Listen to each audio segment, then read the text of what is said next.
Oh my Hello, god. hello, hello. Uh, so these are your notes for EL 3.3, which is how do we use annotation summaries to get central idea. Very simple process. As you see, the notes right here is right there in your face. So it's nothing too crazy. Um, we're starting where we left off. Where we left off is that we identify strong summaries based on annotating those summaries from our guiding question. So at this point, you now have a list, whether it's 4, 5, 6 summaries in front of you of a text, and you need to figure out of these six, which ones are my strong ones, and then from those strong ones, what keywords or phrases keep coming up that I can then put together into one sentence to tell me what the author is trying to argue in that text. So what I just said is exactly what those notes say right there. If you don't have them down, make sure you get those. And of course, it's a video, so when I'm about to scroll, but you can always go back.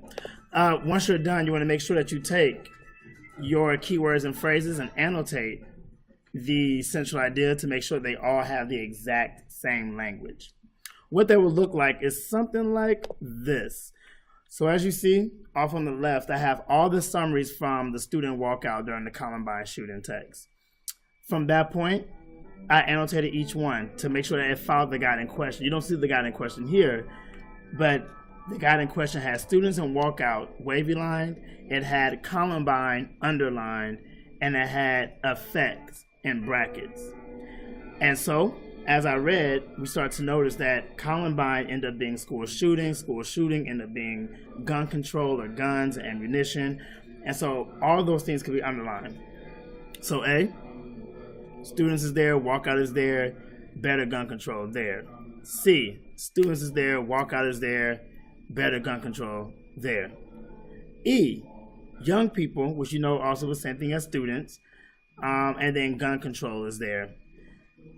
It says use their voice to demand, which can also be the same thing as fighting because both A and C use the word fighting. So once I go through and annotate, I want to get the ones that have all of the annotations from the question. So in that case, if you know your guiding question has a wavy line, an underline, and a bracket, every summary needs a wavy line, an underline, and a bracket. A, C, and E, those are the three that have all three annotation symbols. First thing I want to do is look at all of them. What do all summaries have? Each one include gun control. So I added it. And then at least 50%. So at least two of these, what do at least two of these have that one doesn't have? In this case, two actually say students because one said young people. Two actually say walkout. And then two actually use the word fight or fighting. This then becomes your bank. And so you take these words, gun control, students, walkout, fight, fighting, put them together, that's going to be your central idea. So what does the author want you to know about the topic, which is the student walkout for Columbine? It's really important that you really think about, is the message of the argument positive or is that message or argument negative? So then that way you know how it's worded. So I know that the author feels positive about students walking out for gun control. So that means the central idea should sound like something that is positive. So the assumption that I gave, as you see here, students are concerned about guns in school, sounds good, but this here is my bank. Students, I have. Guns, I have. But walkout is not there. Fight or fighting is not there. So that tells me that this is a weak central idea because it has to say something about fight, fighting, walkout, students, and gun control. And so then I will explain why it's weak. A few things today that came out. Some people said it's weak because it doesn't include fighting or walkout, which I just said. But you can also talk about what would make it strong. Some students said a stronger central idea would be students walk out to fight for gun control. That's good. It shows that that person feels, that the writer feels positive about the walkout because they know that the end goal is to get this better gun control. So that's another way of wording it out. So yeah, that's pretty much that. That's the process. That's how it should look when you do it.